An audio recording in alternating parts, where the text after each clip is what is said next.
Hey guys, I'd say we have another fun-filled day, but we have another S10 pack day. So since you guys were here last, I didn't charge any of my cameras, so we're still on the cell phone. But some of the parts that we were waiting for came in, so I went and finished the tune-up. We changed the thermostat, did the new accessory drive belts, and tensioner and all that stuff. So that's all taken care of. Right now, we're going to finish button up down below. And you get to see this old drop light. Like, when's the last time you seen one of those guys, right? Well, all my battery lights are dead, just like my cameras. But, so we got the idler arm. I got the Outfitter design 1-ton idler arm bracket. I just painted it, and it's hanging over on the tire machine drying.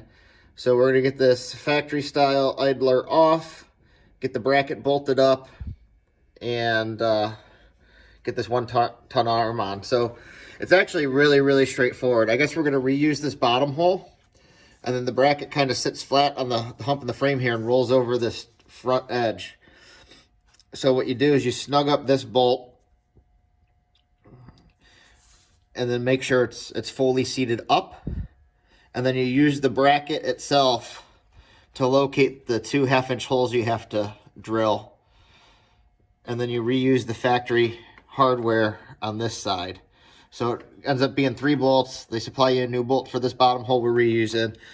The 2 holes that we are going to end up drilling, we reuse the factory hardware, and then the 1-ton idler and everything just plugs back in the steering. So hopefully that helps. It'll be a huge difference. And once we have an idler arm that doesn't wear out, maybe everything else will stay tight for a good while. So I'm going to start getting this taken apart. Hopefully that bracket will be dry here shortly, and we can keep trucking forward. All right, guys. We got our bracket all painted here. Came out pretty nice.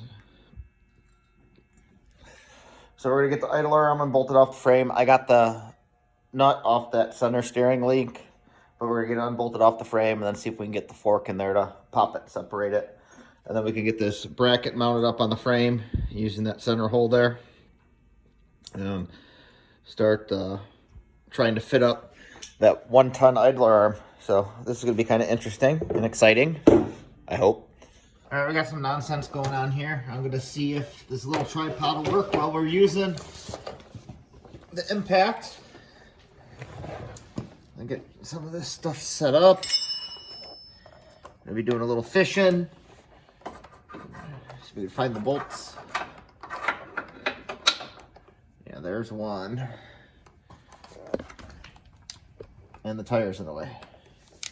All right. Shorter extension. All right, maybe this will work. And drop it in the frame. Yep. That one's too short. All right, maybe this one will be just right. Just right.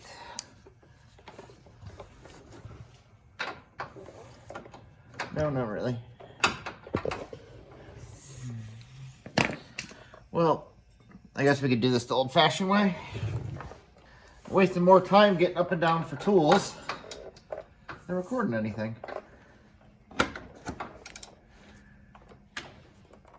There we go.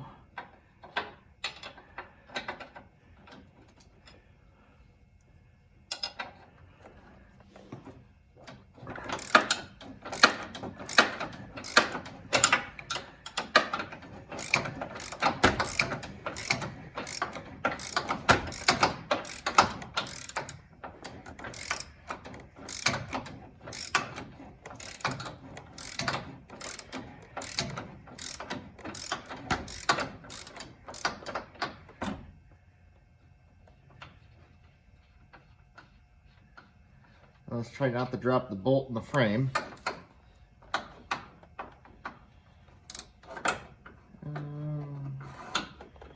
Oh, well.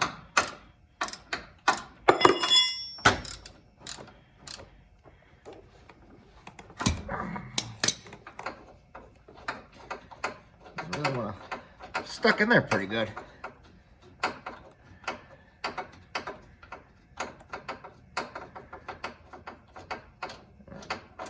Now the instructions say we have to save these bolts.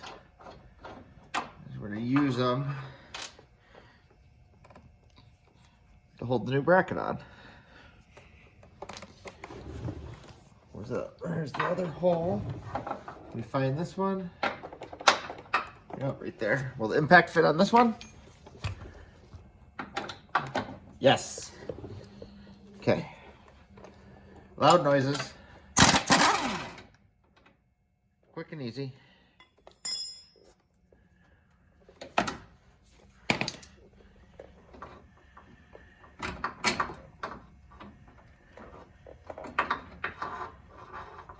Oh no. Oh. We'll fish that out of the frame. I don't know where the nut went either. But you can see we got both bolts out now. So we can float that all the way over. And then how this bottom hole, how the holes are slotted. When we put the new bracket on, they said to push the bracket up so it sits at the top of that bottom slotted hole.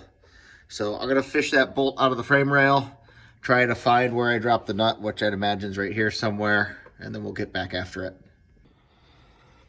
All right, I just grabbed the front end service kit off the shelf. I haven't used this in a very long time, but I think this guy right here we can use to push that idler off. As you can see, it's already bent a little, so she's had some big torque on her. All right, we ended up using this big, long, goofy one.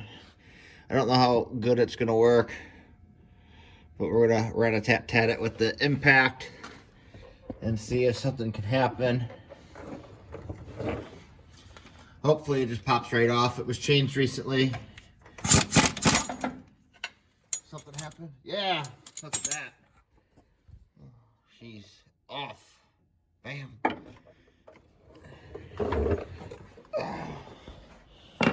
So we got the idler out. Now let's go get the bracket mocked up and I can grab the 1-ton stuff. Okay, then just for a reference, here's the 1-ton setup compared to what was on the truck. So the problem is, you know, these bushings go bad all the time and you get slop and then it kind of wipes out the whole front of the truck. So now you have this whole spindle that's supported and greasable and a bigger idler itself. So hopefully this works well and we can keep a front end in this without chasing idler arms all the time.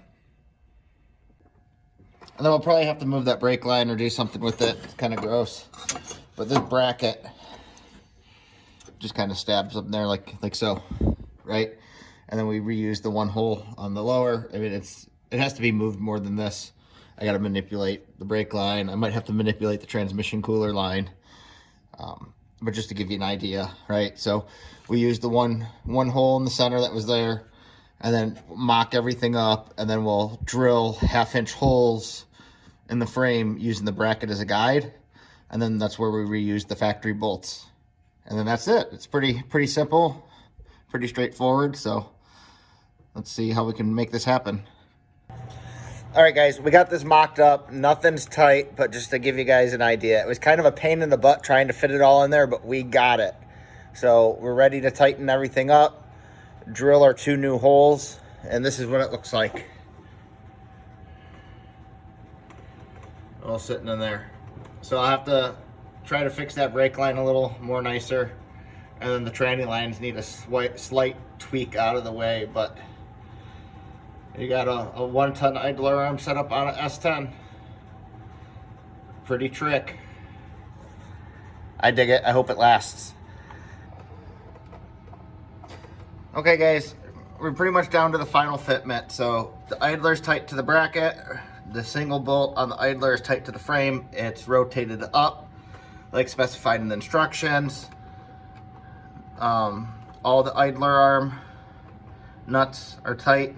Cotter pins in the lower one. This one's a lock nut. So all we got left is to drill. So I'm gonna drill these 2 holes. Or you get some hardware in there. I don't know if I'm gonna reuse the 2 old bolts out of the original idler arm. I have some 1/2-inch flange bolts here that I might stick in there instead. I don't know. And then this brake line's pretty ugly, but I wasn't the one who put it in there, and it was put in there pretty ugly, so I might just leave that for now, and I'll touch it up later. And then I'm gonna cut a piece of rubber hose to put around the transmission lines because it just barely touches the top of the bracket up here.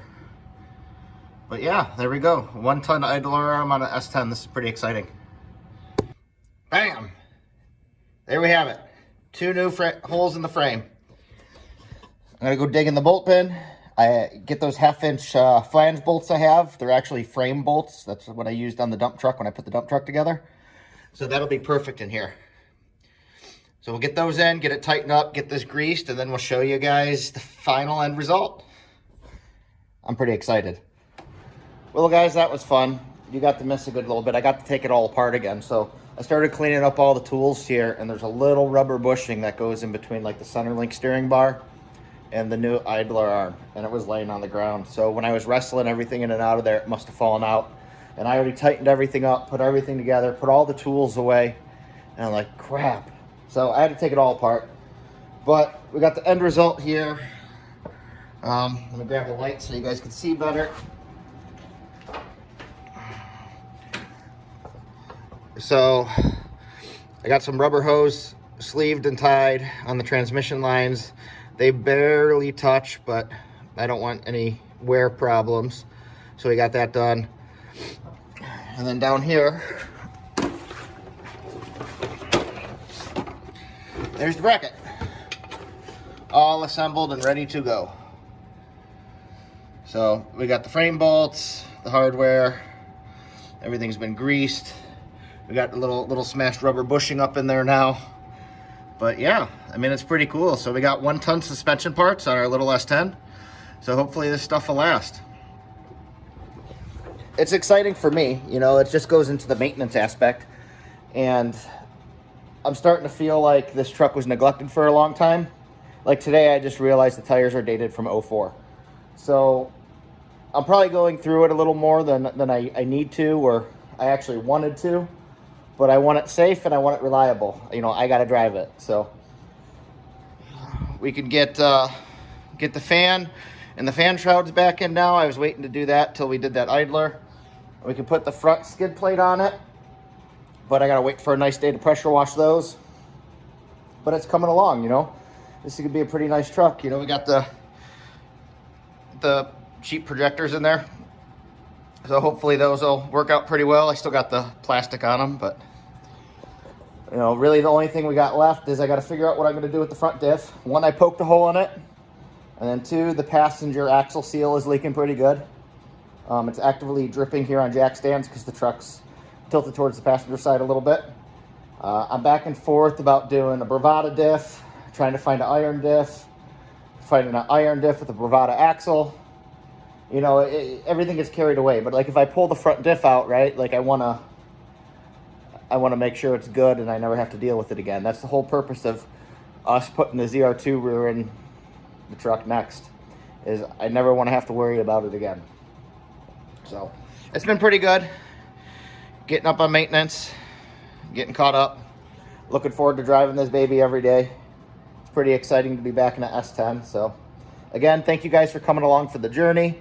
Following this little mini build series. You know, I try to get different angles for you and make things work, and it gets a little repetitive sometimes, but I appreciate, you know, you guys coming along for the journey, so thank you. And again, remember, kindness is free. It doesn't cost you anything to be a decent person and try to inspire someone.